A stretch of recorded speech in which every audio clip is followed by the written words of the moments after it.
we'll touch on a few of those. And Cindy Gagnon, could you stand up, is from the DAR, and she will have a few things to say about later too. DAR was instrumental in saving the Fort Halifax from. Before we get started, I got to tell a little story, just a little story. So I went up to the antique mall in Fairfield, and I poke around. Sometimes I just stare at things for about 10 minutes just because, whatever. Never buy too much, but I got into this booth and I looked at it, and this whole wave of nostalgia and grief, of like disappointment entered my mind, and I said, I can't buy this piece of item. I says, I have to let it go. I have to let it go. And then I went to go out, and I said, I got to go buy it. So I went and I bought it, right? And then I went up to the counter, and I put it on the counter, and there was a gentleman behind me, and we locked eyes, and we could both see the disappointment in our eyes, about this piece of memorabilia. So, and I thought that for like an intervention that I would share that piece of memorabilia with you guys so that you could feel the grief that we felt.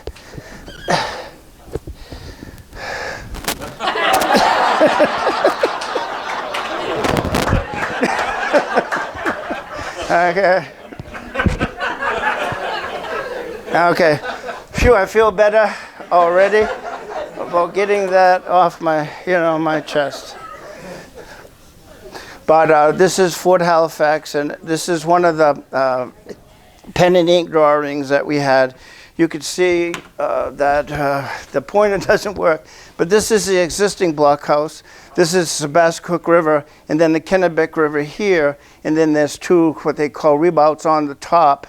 This one was Fort. That one was at Fort Cemetery, and this one is someplace around Bellevue Street, huh, Mike? That people they've never been able. We didn't do any excavations there, I don't believe. So, and in the cemetery, pretty hard to, yeah. But if you look at the cemetery, just to tell you, about a year ago, we had a slide. So we had a slide, and it took out pretty close to where the graves were. So they decided that we needed to move. We decided that we needed to move 10 graves. So we thought, we got a hold of the funeral parlor and different people, and and our cemetery guy, and we said we got to move these. So we moved the headstones, and then you have to look for remains. And it was, we thought, after 200 years, would there be remains? And every grave, when we dug down, because the wood is all rotten, but you start getting an outline of red in the sand there. And so it's exactly the form of a coffin. So that the wood deteriorated, and now you see that outline of the coffin. You don't see it on top because the wood caves in on the body. So the first time you see anything is on the sides. So then after that you dig in and you go toward the femur bone, because that's the biggest bone in the body with the outline of the casket. And all those 10 graves had intact skeletons in them. So then we bring them up. There's a table with a white, and the funeral director organizes the bones onto that table. And then we found an alternative place in the cemetery to be able to intern the remains of those individuals with the headstones. So just a side thing that we'll get into some of the graves in a little bit of and then Mike can speak too. And any questions? This is the park. You could see the blockhouse. I kind of put the outline of the fort in there. This was probably in the 50s. So you could see the bridge has been changed. They still have, of course they had there, but you could see where Woodbury Motor Company actually went on the other side of the road, because Norman Woodbury gave or sold the property to the town of Winslow. Now Norman was a great guy. He did so much for the town of Winslow and donated, and so this is Woodbury Motor Company. And one of the things I like about this picture is you could see that there's a railroad spur that runs right down the middle at that time of Fort Halifax Park. So back in the 50s, and then that was one of the floods. That was on the fort site. You could see where the Sebascook on the left-hand side in Kennebec. Another photo, vintage photo of floods. This is a 1936 flood. So, and then after the 80s, Lee Breton and a whole bunch of people involved, we'll go over them in a minute, but that was what the parking lot, that was what the fort looked like probably 1990 before the last renovation that Mike spearheaded. So you could see one of the problems was, here's the blockhouse, here's a parking lot, and the parking lot was exactly over the remnants of the fort. So that was prohibitive to us. So what we needed to do right off, after all this stuff, is that we needed to move this entrance over to here and put the parking lot over here so that we could do not renovations, but excavations, and then, put different structures in place that would help us with the fort. And then this is what it looks like now. Well, probably about 5 years ago. One of the things you can notice right here, that's the stage. The stage is gone now. That got hit by the flood of last December. So when that happened, we lost the stage, or at least what we couldn't repair it, so we tore it down. One of the things that this is a letter. This is something that describes, let me see if I know which one. Yeah, this describes the formation of parts of the town of Winslow. It's 1760, it's a document from 1766. And the town of Winslow was divided into 6 people. It was divided into Bradford, Otis, Winslow, Taylor, Howard, and Warren. Those were going to be the major landowners of the town of Winslow. We'll go over that. And they all signed it here, and you can see that that's the names of the people that the town of Winslow. And I just happen to have this document with us. It's in a pretty protected case. And, when I go to museums or any other place, don't you just want to touch history? Just have it in your hand just to say, and then you can kind of transform yourself into that period of time by just looking at it and thinking about when this document was made. So hand it around and take a look at it, and we'll go over a little bit of it too. So you can see the names: Otis, Winslow, and then this is the territory of the town of Winslow that those 6 people got. So you can see there's Winslow, Otis, Warren, Howard, Bradford, and Taylor. Those are the people that land. Here's Petty's Pond. So you can see that part of the town of Winslow was already. One of the things, here's where the fort is. That area there, which we'll go over, is why there isn't subdivision in that area, but we'll go over that. One of the things I wanted to show you was right here. You can't read it too good. This is just an old map that was found in Augusta. Jane Edwards found it for us. And she was just so instrumental in finding documents for us. And so that's Ezekiel Patty. So that's a name that was, early settlers of the town of Winslow. Patty was here. He owned 2 lots. And then that's a Patty here. And that's a Warren here. So the only thing I can think of why this land was diverted, this land right here, and I don't know for sure, but I can only conjecture, is Miles Brook runs through here from China Lake. So I think maybe these people had either a sawmill, a grist mill, or some type of water type of facility there that they would be able to keep. But that's all conjecture. I wouldn't bring that to the bank if I was anybody. And then you can see a close-up of Ezekiel Patty had 2 places there on the river, on the Kennebec River side, you know. And of course we know, and you could see it, that's Ezekiel Patty. He ran the Fort Tavern prior to the American Revolution, and he owned blockhouse. He lived on the blockhouse on top, one of the blockhouses on top, where Fort Cemetery is. He lived there for a while, and then he moved that blockhouse to his property up here on the Kennebec area. So, and Patty, Ezekiel, he actually, the Howard Cemetery on the Augusta Road, that was where his property was. So he gave the land for the Howard Cemetery on the Augusta Road, where that is. He died at 81, and he is actually buried in the Howard Cemetery. And this is, just to get over the land of around Fort Halifax, this is Sylvester Gardner, and of course Gardner, Maine is named after him, and he owned a lot of land in the Kennebec Purchase, up and down the Kennebec. Of course Gardner, I can't remember how, 100,000 acres, and then so he owned a lot, and he was one of the things he made a mistake as, you got to choose a side when you're, when you're around 1770. You better start choosing a side who you think is going to win, and he chose poorly. There was a movie there, right?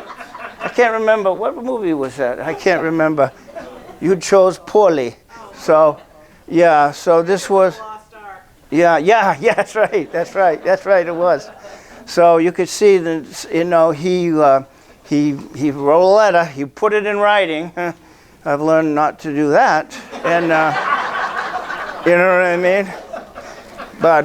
But so he ended up fleeing, but he owned a lot of the property around Fort Halifax at the time, and this is, he left. I don't know if he left on purpose, but he had to. He was kicked out, but he was a loyalist. So he went to Nova Scotia, then he went to England, then he came back, and then he tried to get his land back, some of his land back.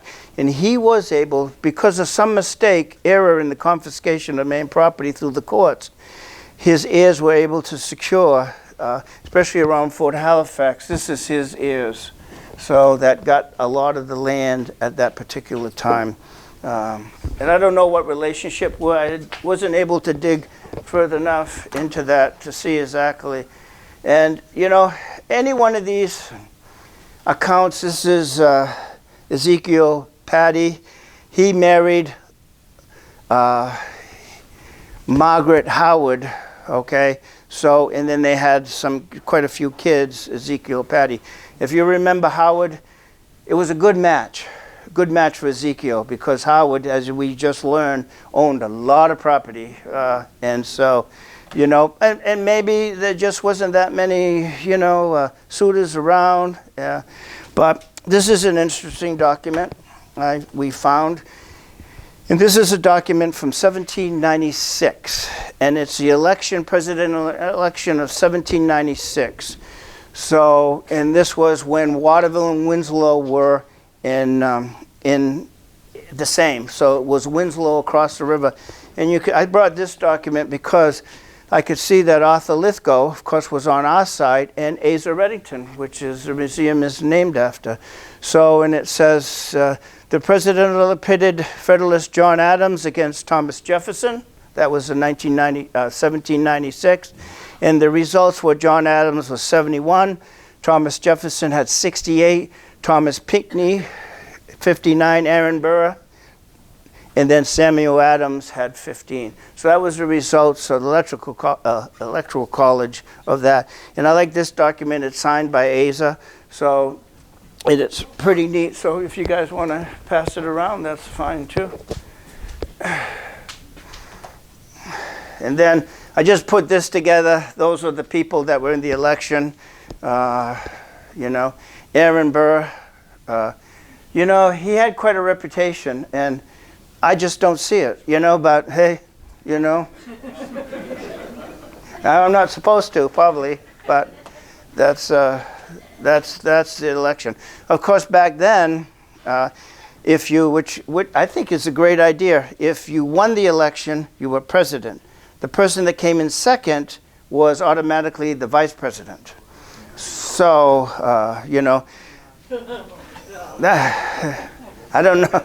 And it never worked. I can tell you, there's historical accounts of it trying to work, but from what I read, it just never worked. It never worked. It never worked. And this is just, I just threw this in because I like to, we're going to talk about this a little later. These were the school districts in 1879. There were 13 school districts because obviously you didn't have buses, roads were crappy, and you had, so back then you had 13 school, and there were, I think there were more, but this is just the, this is just what. And one of the things we'll talk about later is you could see Cushmen, Bassetts, Britons, Taylors, all people that either roads are named after or were early settlers of the town of Winslow. And so,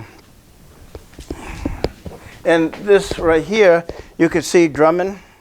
There's actually a cemetery on the Augusta Road before you get to the Howard Cemetery. And people in town, we call it the Drummond Cemetery, and has a lot of the historical people from the town of Winslow also in that cemetery.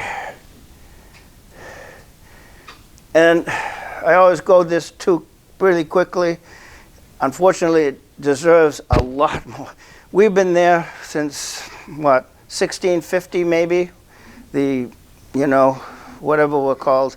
And so they've been there for 6,000 years, and Native Americans had been there prior to that for 6,000 years. So, and the confluence of the Sebascook and Kennebec rivers was, it's a sacred. I would have to say, Mike, tell that story about what you were down there with. I was down, actually we were doing something in Fort Halifax, I don't know exactly what, but while I was down there, there was a Native American walking from the point towards the fort, and as he was passing by, I just started to have a conversation with him.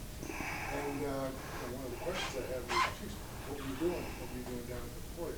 Down by that point? And he was in full regalia. He was dressed up, he had his feathers. And he said, well, he said, this particular location is a spiritual location for the Native Americans. And we talked a little bit about that, and he told me that he had gone down to the point, did a little ritual to re-energize himself. He said that's what they do. And as we were talking, he mentioned the red paint people. And he said, you know, even in his tribe, he says, it's controversial to suggest that the red paint people were in this area. And he looked at me and he said, there's proof that they were. He said, in fact, there's evidence and proof that they occupied this area. And here's the point. He said, that's one of the reasons he comes there, is because of the spirituality of it and the fact that the red paint people were there, obviously, before him. So, pretty interesting. And just to verify, this is a map of the town of Winslow, Kennebec, Sebascook, and Mile Brook, which is the outlet of China Lake. The blue triangles is known prehistoric archaeological sites, and that's probably dealing with the red paint people. And the green is just known archaeological sites earlier in the period of time. So you could see that.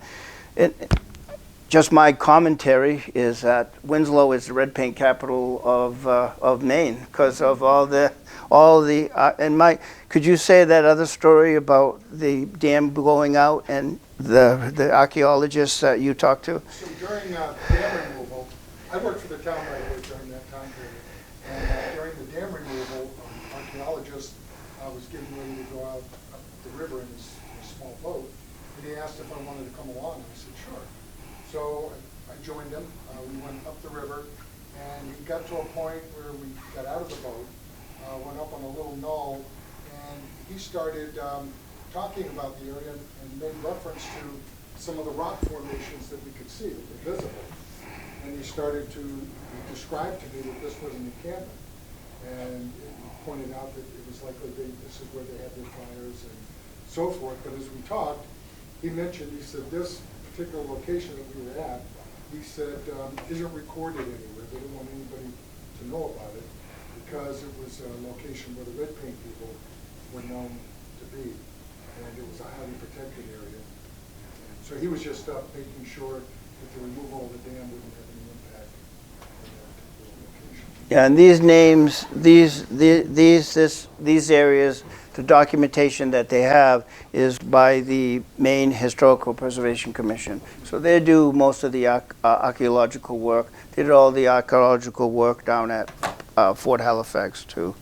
So you could see, just to go over really quickly, some of the Native Americans and you know, that they were nomadic. So, you know, in the winter, they kind of went inland, Norwich Walk, the village in Waterville, Taconat, Cushnick up in Augusta. So in the winter, they were there.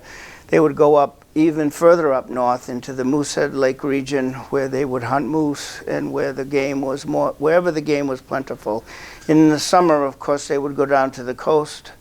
And one of the places where they would go would be near Damariscotta, where you could see the clam flats, the oyster flats there that are still there. And just to give a little bit about our area, which is kind of area in the town of Winslow, and everybody writes everything a little bit different. They're all, every author seems to be a little different, and depending on, but you had the Cushnicks in Augusta, the Taconets. And then you had Swan Island off Richmond, which was a great place where all the Sacrams, the leaders and the tribal leaders, Mirror-Meeting Bay, the Androscoggin, and you could see the Penobscots here, and we'll go into that a little bit. But in the Kennebec, there were the Sagadahocs, the Cushnicks, Augusta, Taconets, and Sebascook, and then the Norwich Walk tribe in there. And I can't do anything justice to you know, that should be done, but, and then these are just some pictures. And then, of course, the Native American population in Maine was between 20,000 and 40,000 probably in the early 1600s. And then, you know, by the last Indian War, the French and Indian War, in 1750, they were probably 80% of the Americans, of the Native Americans, had died of smallpox or tuberculosis, one of those two diseases. So a lot of people say the encroachment of, you know, the British and all these other things that really the wars devastated, they were long gone. By the time the last war happened, they were pretty much heading up to Canada and St. Francis by that time. And so, you know, their ability to fight back was very, very limited. And then there were, of course, there were 7 wars, but I just listed 6 wars. King Philip's War, you could see it started in 1675, to the last war, the French and Indian War, which is 1755, 1760, and that's when the time that Fort Halifax was built. So you had the French coming down from Canada and over in New York area, and then you had the British and the, you know, British coming up, the Kennebec wanting to do land and wanting to colonialize and settle those areas around Winslow and stuff. This is kind of interesting. Here is the last one of the battles. I'll let you read that. The top part was when one time the fort did get, a couple times actually, did get, we're not going to go into that too much, but there were some Indian encounters. The fort was never actually attacked as like 200 Indians coming to attack Fort Halifax. It was if they were out on a supply route from Fort Weston to Winslow, that supply train, not train, but that supply boat would get attacked. If they were out gathering firewood, then that party would be attacked. So those are the things. And normally, a lot of times, the Indians would walk right into the fort because they were friendly and unfriendly, and it was, you know, it was a little, I think, a little bit difficult sometimes to know whether they were friendly or unfriendly because, you know, they didn't have any really writings and stuff. And I thought this was, I came across this, how Indians are named, and then, you know, they're named by what they do in life. So in this particular instance, if you have a teenager and he runs from a bear back to the camp, he's known as Runs from Bears. And then if he kills like a bear, he's known as Kill Bear, or if he has an eagle feather, he's known as Yellow Feather or Eagle Feather. And so if you kill 5 bears, he's known as 5 Bears. So your name in the name in the particular tribe is associated with what you do. So that type of, so that's kind of interesting and stuff. So that, you know, so it's funny because, you know, and then I go off on a tangent. What would I be named right now?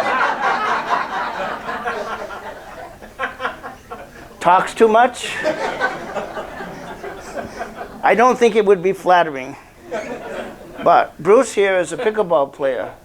So, you know what I mean? So what would his be named? Thinks he's good? I would be known as Great Player, probably. No, and I don't mean to joke about the Native American names, but that's what they did, and that's how they did. So I just picked a name, and I said, well, I wonder if that's true. So I picked a name. Does anybody know who this is? Pocahontas. So Pocahontas, yep. And then, so one of the things that about names, Pocahontas lived from 1596 to 1617. So at birth, her parents gave her the name Montague for ceremonies in the village. She also had a private name that the Native American parents would keep a secret, which in this particular case was Matoka, and then Pocahontas, and then by the time she was 10, she got the name Pocahontas, and then from that on she was known, which means mischievous or playful one. So, and then English explorer John Smith met Pocahontas in 1908, and then 1608, and then 1610. And she actually married at the age of 14 to Cocom, and then, you know, they had a little boy, and then she was captured by the English, and then she actually did not marry John Smith. She married John Wolfe, and during that time she was converted over to Christianity and was baptized under the name of Rebecca. So that's what she was known by the English as, Rebecca. She married John Wolfe, and they bore a son in 1615. In 16, they traveled to London.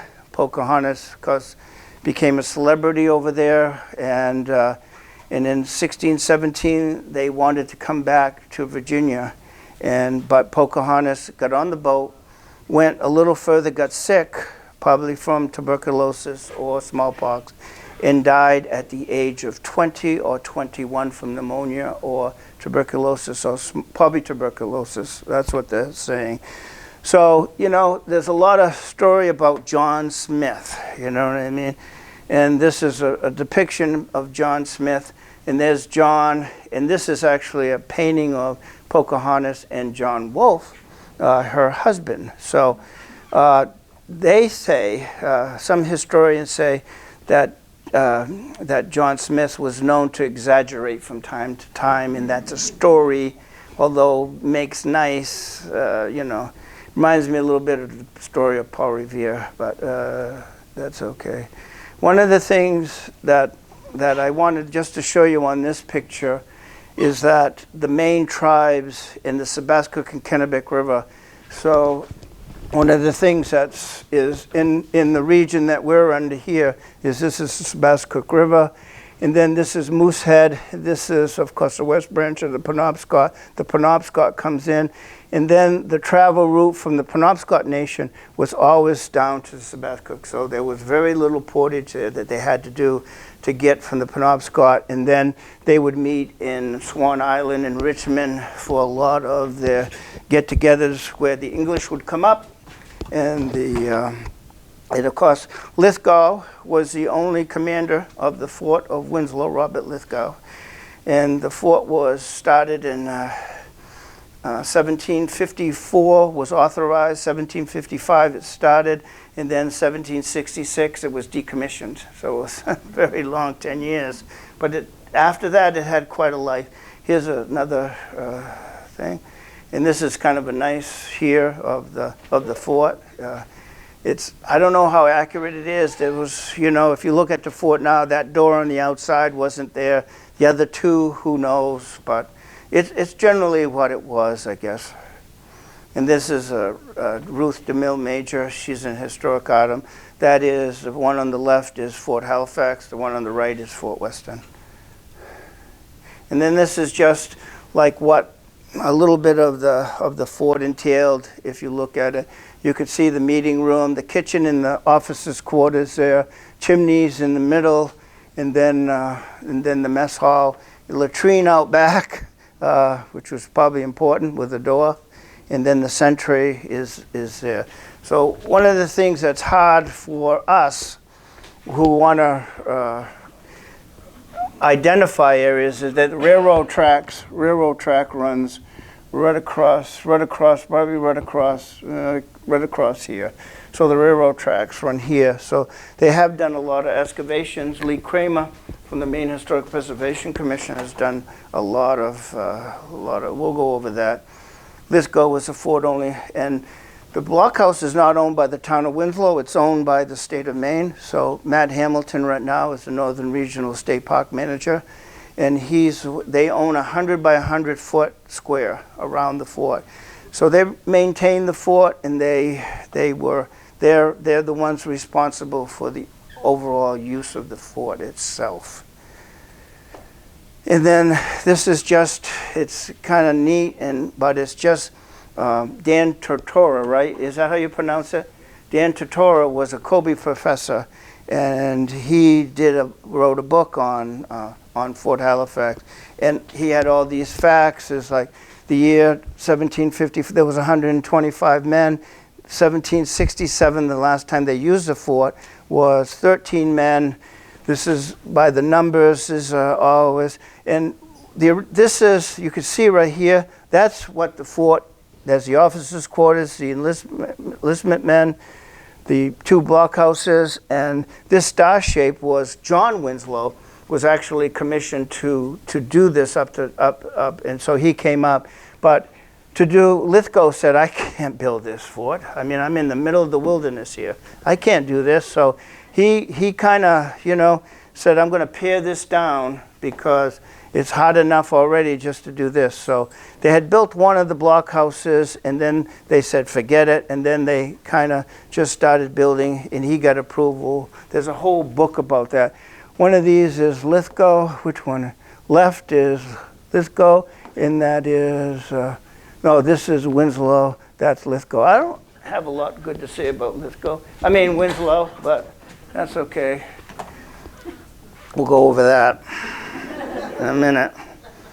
And then again, that's some of the early forts and some of the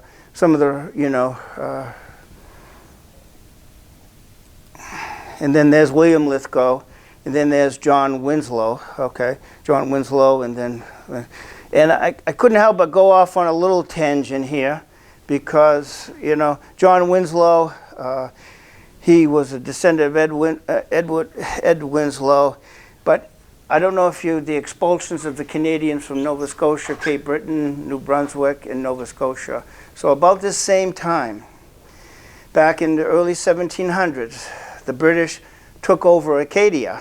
They fought and they took over Acadia, and it was loaded with Frenchmen and Indian and Native Americans. It was just, because of what it was. And John, the British government said, why don't you guys just pledge an oath to us. You can have your language, you can have your culture, you can have anything you can live here, but just, I'm French Canadian, and it just didn't work. So they just refused to say the oath, or they refused. The Micmac Indians in that area, they sided with the French, and so the French and the Micmacs, at every opportunity they got for for decades after decades, just antagonized the British occupation there. So finally the British said, hey, we've had it. We're going to ship you guys all out. And no one thought that they were going to. And guess what? They did. They shipped us out. And so they shipped us out, and you could see that this is just in the middle paragraph. 1710 was the treaty that said that you could stay here, but you gotta at least meet us halfway. Don't fight against us. And the Acadians, they got the Micmacs to go along with them, and so they just, like I said, antagonized the British to where, and this is like, you could see the Micmac population here. So they kind of said, hey, and then these are the Micmac tribes in New Brunswick, Nova Scotia here, and Prince Edward Island, Cape Breton. And so the British did, and they shipped them, and they said the majority of them during this first deportation went back to France.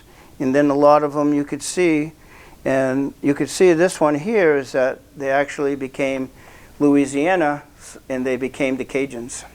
So that's where the French-Canadian heritage down there. I tell you, if I would have been there and I would have had a farm and land, I would have had the oath on my wall, I think. I didn't want to go to Louisiana, you know. Maybe they were made of sterner stuff back then, so, but definitely not me. You could see that back in the 1650s, there was a trading post at Fort Halifax.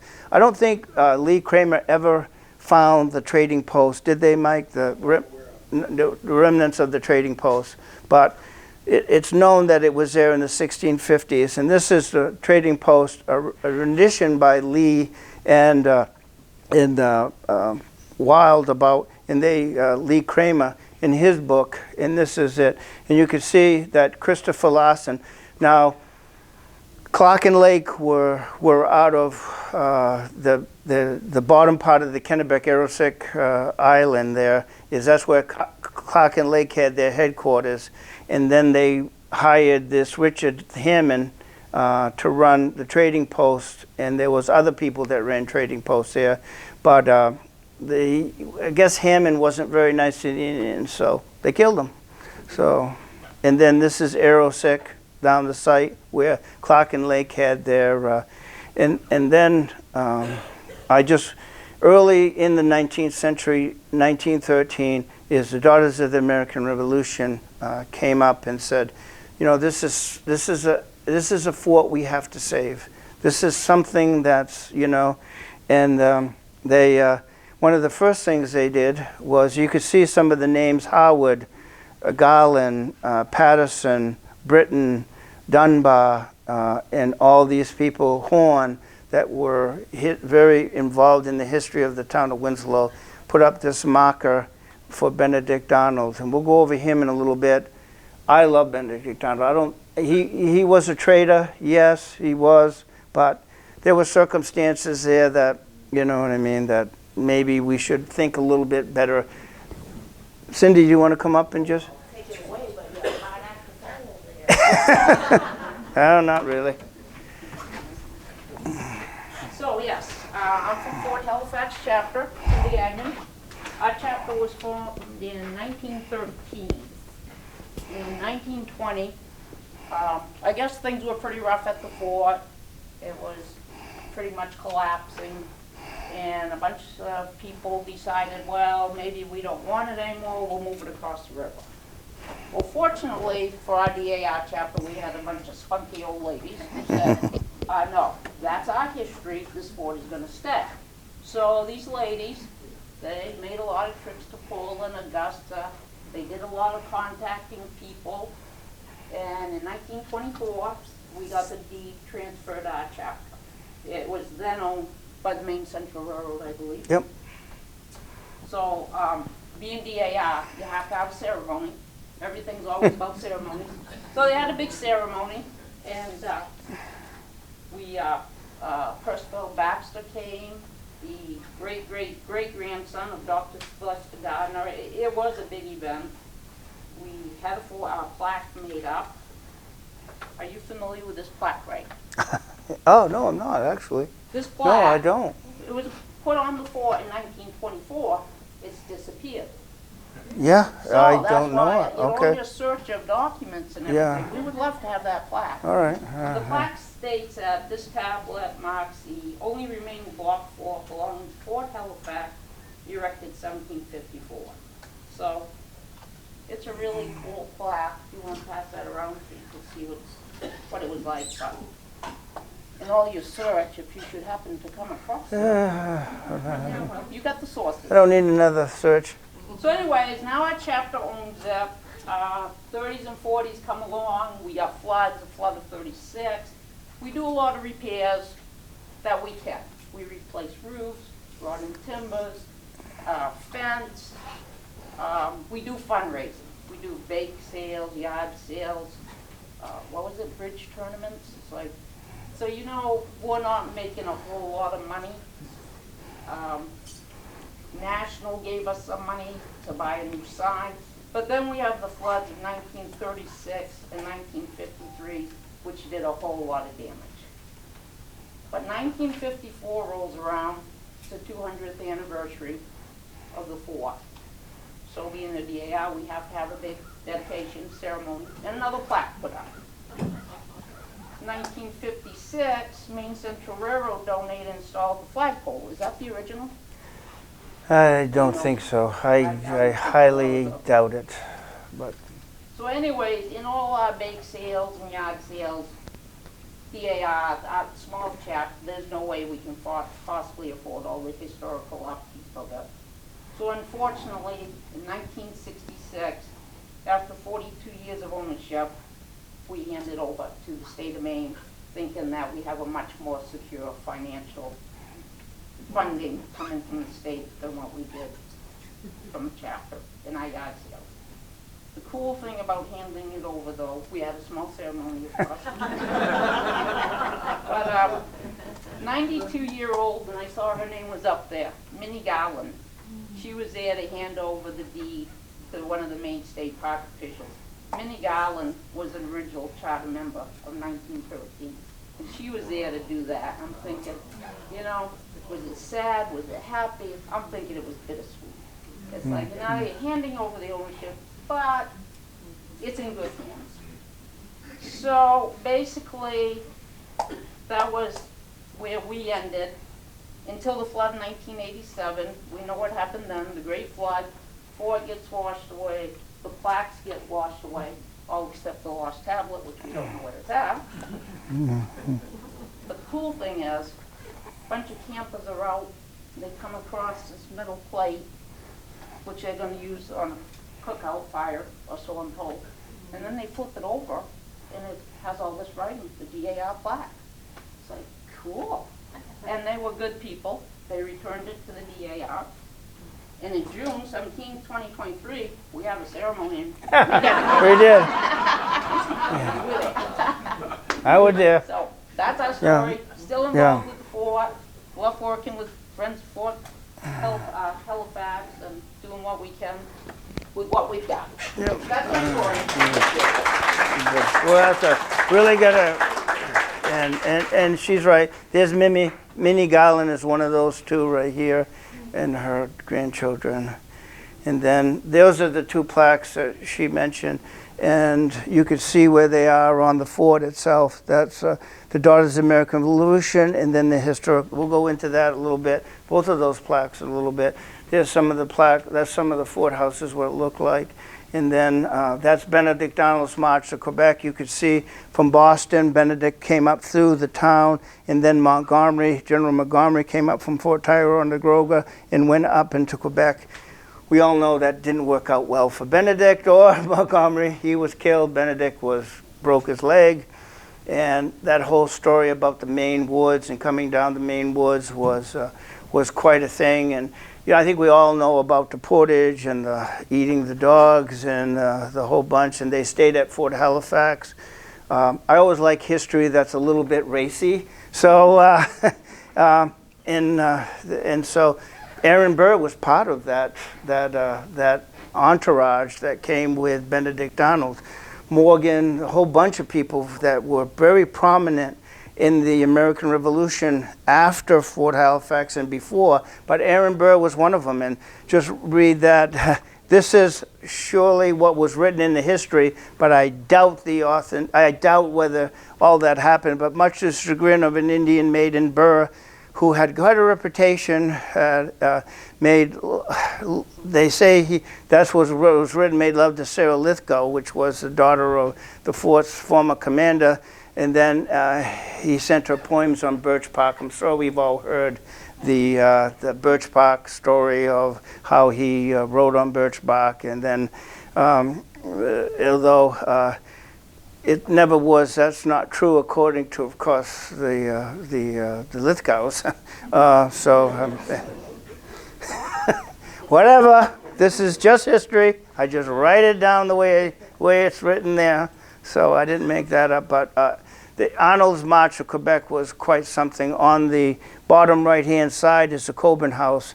So the Cockburn House was Reuben Cockburn built 200 bateaux in about 2 weeks of lumber that was like crazy, and so it never worked. Those bateaux never, I don't think they ever worked out. They were probably more trouble than they were worth, actually. But he was quite a guy. Reuben was quite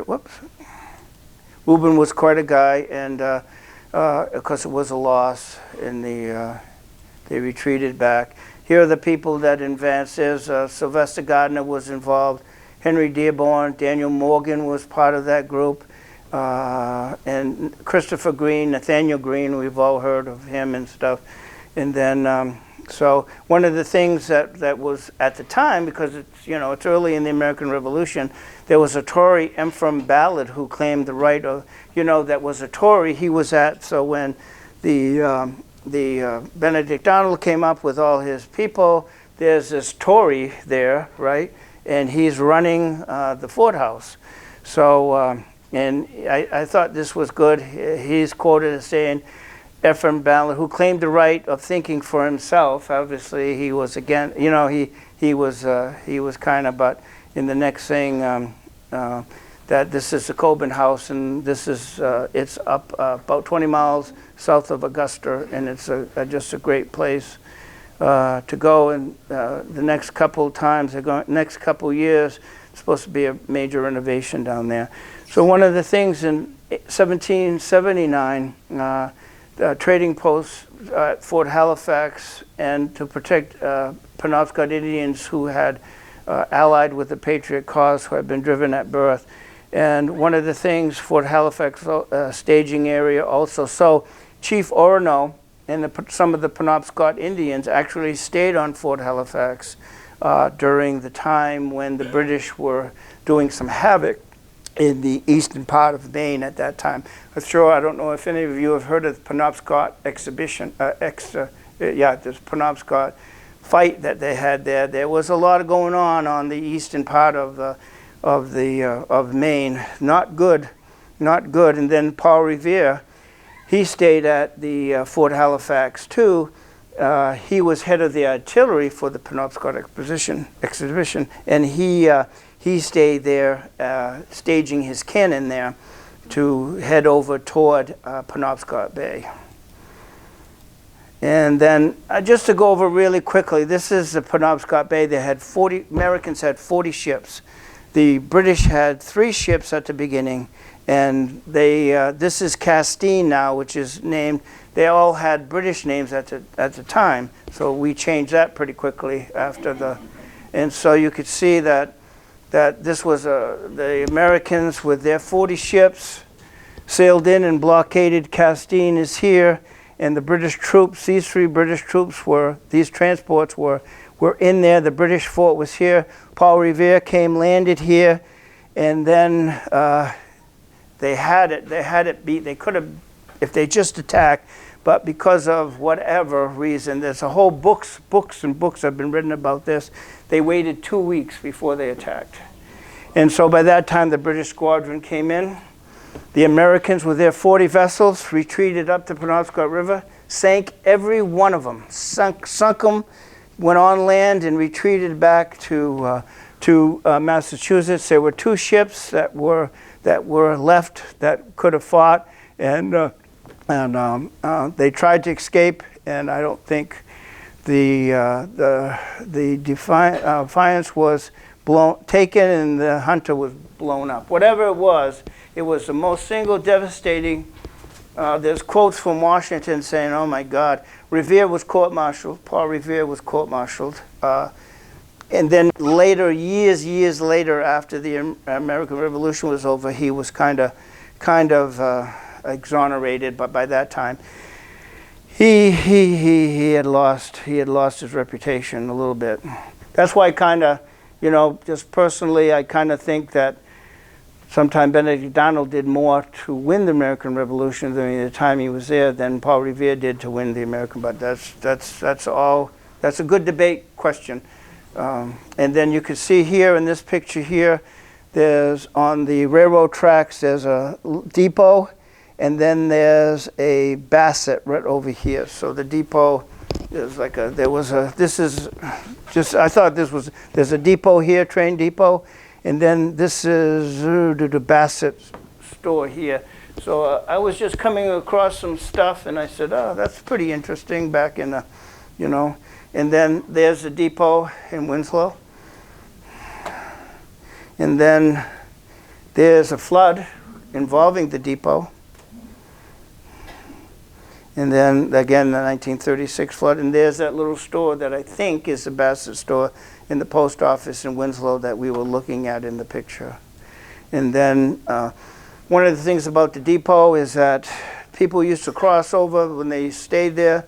They would cross over the bridge, and then they would take hunks out of Fort Halifax for souvenirs. And I believe that this is the chunks that they took, over the years. That some people said they were musket balls, but there's, And then the town started, because it was so industrialized down there, they started searching for a recreation area. And one of the things that they did is that fort was good, and you could see the dollars of the American Revolution came in. And in 1976, they wanted to, the council started getting land, and Norman Woodbury got involved, and a whole bunch of people.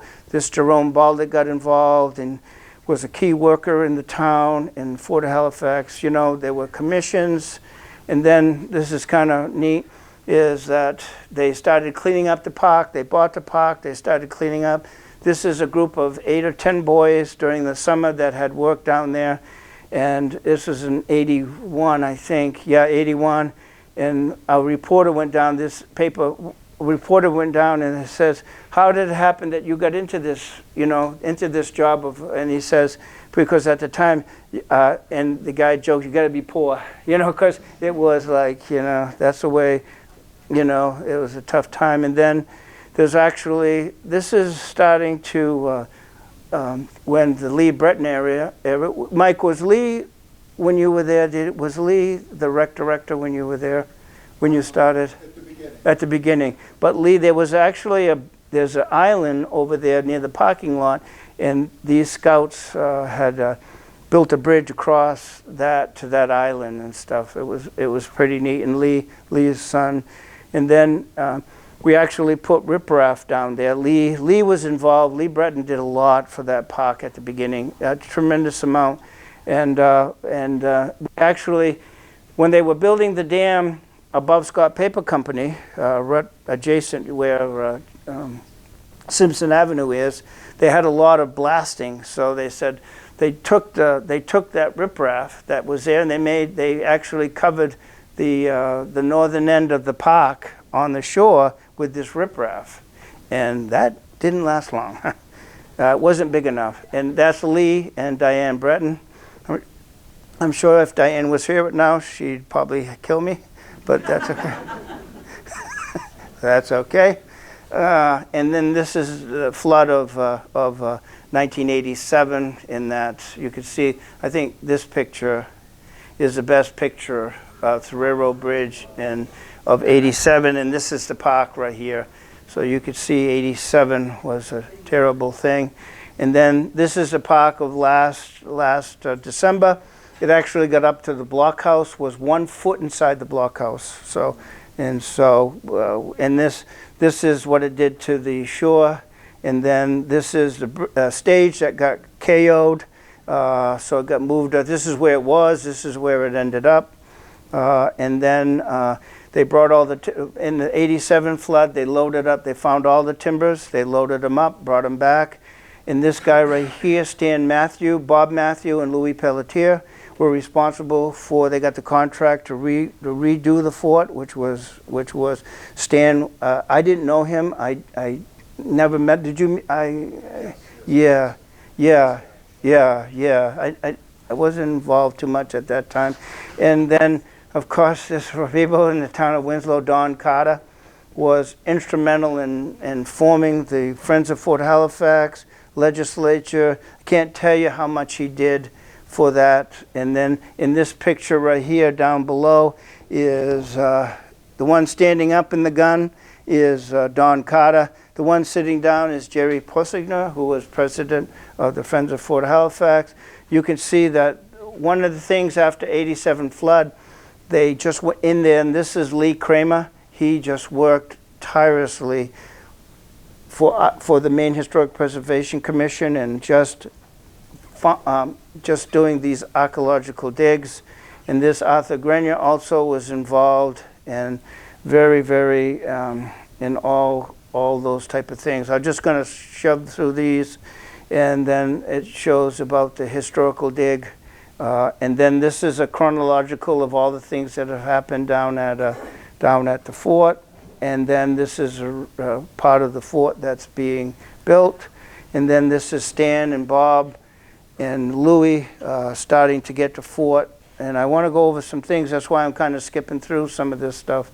And part of the fort, what the fort is on right now is 12. So they said, what can we do to prevent the fort from floating down the river? So before they started, they dug these holes, 12 holes in the outline of the fort down into bedrock and put a 3-inch pipe cemented them to the bedrock, and then coming up about, well, they were up high, then they cut them off, they welded a plate to them, and then they started putting the fort. So at some point in time, they welded a steel rod to the plate that went up to the second floor and another plate on the second floor. So the whole fort nothing touches the ground. The fort does not touch the ground. It's all suspended on these 12 rods that are around, and the rods are cemented to the second floor of the building. So hopefully that will prevent the thing from coming again. You can see the 3-inch pipe, you can see the plate, and you can see the bottom of the rod on the left-hand side that goes up to the second floor and welded to another. So it would have to be, actually during the flood in December, when I was down there, the water was flowing underneath the blockhouse. So that shows you just how important that this was. And it was 1 foot up into the blockhouse, so it was great to see, and we'll finish up here. And then, of course, this is a 2015 renovation. We moved the parking lot, and I can't tell you how much Mike did for getting this and launching this project. And it was an amazing project, and it made it so that we could do the things that we are doing now. So one of the things we did is in the master plan, this is a granite marker. So we had, working with Bob Knowlton from Broken Stone Surveying, from Lee Kramer, from the state of Maine, everything. We outlined the exterior of the fort. We put these granite markers in. These aren't going anyplace. Well, they could go someplace, but it would take a pretty good size. And we outlined the exterior of the fort. We also, this is some of the projects we put in that. We put in a walking trail pavilion and relocated the parking lot. We Mike put a monument with this walking trail. And then there's, just like I said, another one. We put some interpretive sign. We had a project for interpretive signs, which I did that into, we showed you. We put a new roof on, 3 years ago? 3 years ago. The new roof was made possible by $5,000 from the town, $5,000 from the Friends of Fort Halifax, and $5 to $10,000 from the Maine Historic Preservation Commission. So there's Matt Hamilton on top of the roof when we did it. There's Ellery Clean and Fred. Fred Clark's not here. Fred and Ellery were helping a lot with a lot of the projects that are here. And then this is Bob Knowlton from all these. What we did was all these granite markers are all, I don't know what you call it, GIS or GPS or satellite. They're all there so that we know exactly going forward, exactly if they ever got washed out, we could put in place. And it's recorded in the registry of deeds. Yep, so yeah. In the future, if somebody wanted to, something happened, and wanted to relocate it, you can see exactly. Yep. So in finishing here, that's just where all the markers are now. So we've outlined the blockhouse. We've outlined a whole bunch of different things where we felt that were important for future things. That's some of the stuff we did. Here's a very handsome granite marker team. And there's a palisade. And last year, a couple years ago now, I guess, we installed 2 sections of palisade. And so that's the palisade team. Mike, of course, Fred, Mickey Poulot, he's great, and some other joker in there. I don't know what his name is. And then there's the again part of the palisade team. That's we built this last year, a water house, have water down there. This is Amanda McCaslin. She's the rec director now. She's been instrumental. We screened in all of Fort Halifax right now. There's people. Carl Morse is here. Amanda McCaslin, Fred and Mickey. And I can't tell you how these 2 people that work for the town of Winslow have been instrumental in helping us and cooperating and just in this. This is the last couple of slides. We have this other building in the town of Winslow. This is an 1805 schoolhouse located on the Cushman Road. And right now we open it up for between April and October. And we have memorabilia in there. This year we had this just signed the book, we had over 600 people sign the book this year from 27 states and 7 countries. And then if you go in there, we just got some stuff. Hopefully we'll advance it. Cindy said about the plaques were pretty good. Here's a plaque here. That's the, Daughters of the American Revolution plaque. Here's the main, it's a historical place, so historical site. And then you heard that the plaque, well actually you're a little off on, the DAR plaque was found in Richmond. The historical plaque, the bigger one, that was found, so this guy was found in Casco Bay, okay?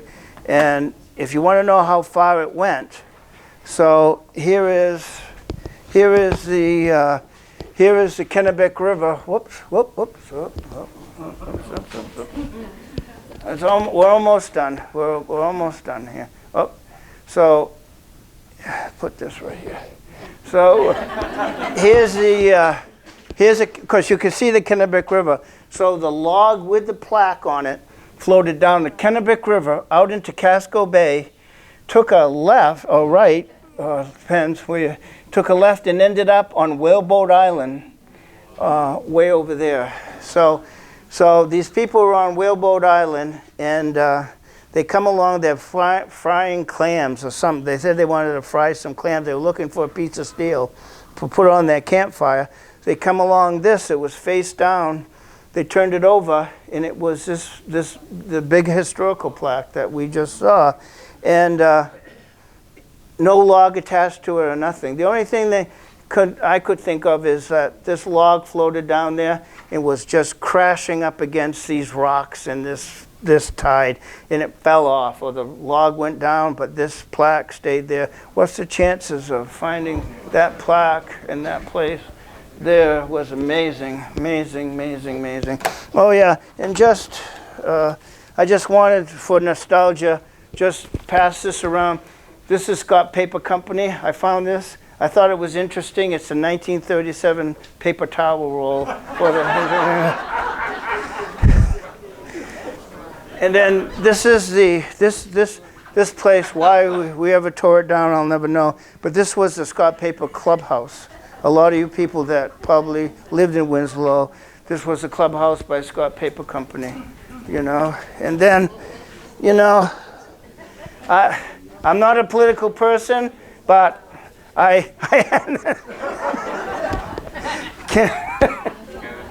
yeah. But and then this is some. I just found this. I showed it to Jim today. This is a Hathaway shirt from the Hathaway Shirt Company. You can pass it around. It's just. Yeah. This is when life was great. Oh yeah. Nice. Don't say that too loud. This was my favorite place too.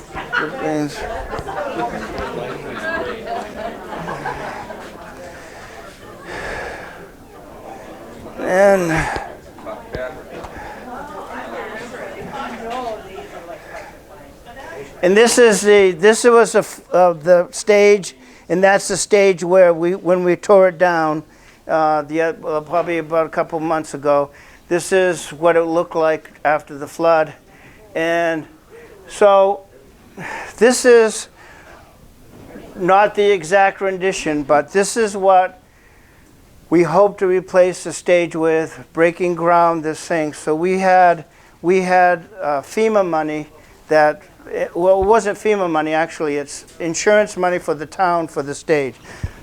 So we got timber frames out of Albion, and we're going to make something similar to, not this is too elaborate and this is too elaborate, but we're going to have basically the same, and we'll have vents running, and this will be one solid rock. This will be a rock in the middle, secured to the ground, and we hope that it will be there for many, many generations. Because we know that water is going to come up to here. We know that. If there's anything that we've learned today, is that that's going to happen. You know, you're going to have a flood there. And then we also, the Army Corps of Engineer and Dirigo Engineering has come up with this riprap type of stuff, which we also qualified for securing the area around the fort, around Fort Halifax Park itself. So it'll be riprap. And why those two circular areas are there, I'm not an engineer, so I don't know exactly, but this is the engineering that the riprap. And then the schoolhouse in the Cushman Road is this was in 1913. You can see that was what's written on the wall. Is this time it was a lumber yard and a general store, and 4x6, 28. That's lumber dimensions, as you can see. That's the inside of the schoolhouse that we renovated. This is kind of interesting. If you look right here at the bottom there, you see guano.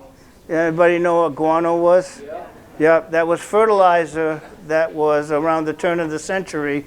Extremely, they used to go down in South Africa someplace on the west coast to get this guano in ships. It was the worst. I mean, the books that have been written about this, and that's still on the, we tried to save the schoolhouse, and there were some of the people, Grace Vigue, Don Pelletier, Ken Lee, Priscilla Lee, all those people in the past that I was able to know and really, and that was a look at the schoolhouse prior to the renovations, and that's where it is right now. And right now, that's the deed. One thing we try to do is we try to follow the deeds, and those are deeds. I have the deeds for all the fort and the stuff.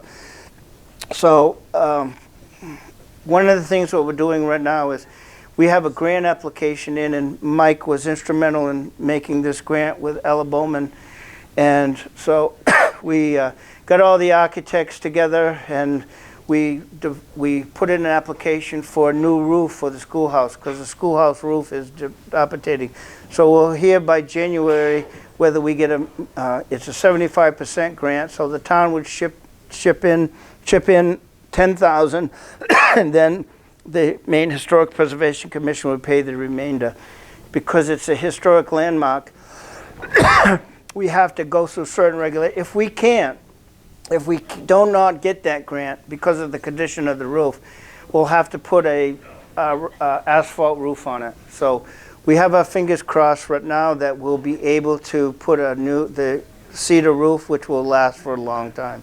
But we're not sure. If not, then like a lot of these architecture, these things, money is tough, and money is tough to come by, and sometimes you have to sacrifice. We want it to stay, so we'll do what we have to do to keep the building intact. So I don't have anything else. Any questions? Yes. Two-part question. Is the term Wabanaki and Wabanaki the same thing? They're just used interchangeably? In my opinion, they're used interchangeably.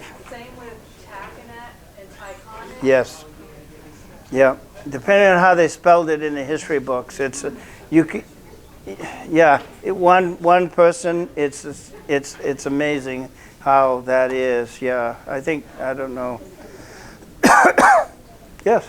Yeah, you were talking about the red paint, and of course, the Mittens are Damascotta. Yep. If you come up the Shipston, you can find a brook whose headwaters is actually in China. Okay. And if you go across the little rise, you come into China Lake. Yep. And then there's an immense amount of material on the shore of China Lake. Really? Right behind the Vassalboro Museum on the opposite side. Yeah. You had a picture of the display that Vassalboro put in, and all of the artifacts from that display were found right behind, which was across the stream from the museum on the Case Farm. Oh yeah. Yeah. Oh wow. And back in 1910, when the Vassalboro Water District was putting in the water system, they had to dig a trench from the road into a house right across from the museum. Yep. And, whoops, that way.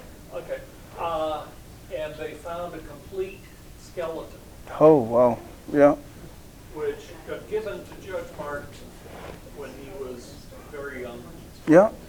And he held on to it until the 70s, at which point he gave it to Betty Taylor, who some of you may know. And she held on to it until she turned it over to the Historical Society in the 90s. Yeah. And at the time, we repatriated it. Yeah. We gave it to Arthur Speaks. No one knew who it was? No. They did research on the skull, and it was female, Yeah. because the rest of the skeleton had disappeared. Yeah. All we had was Oh, the okay. skull. And as near as they could figure, she had been buried at least 400 years Yeah. before it was found. Yeah. I wonder if it's with all the ancestry technology now, whether we could tell more about It was where. It was repatriated about 2013, 2014. Oh, so they So, which way Yeah. we go. yeah. Well, yeah, that's interesting. Yeah, so Thank you. Yeah.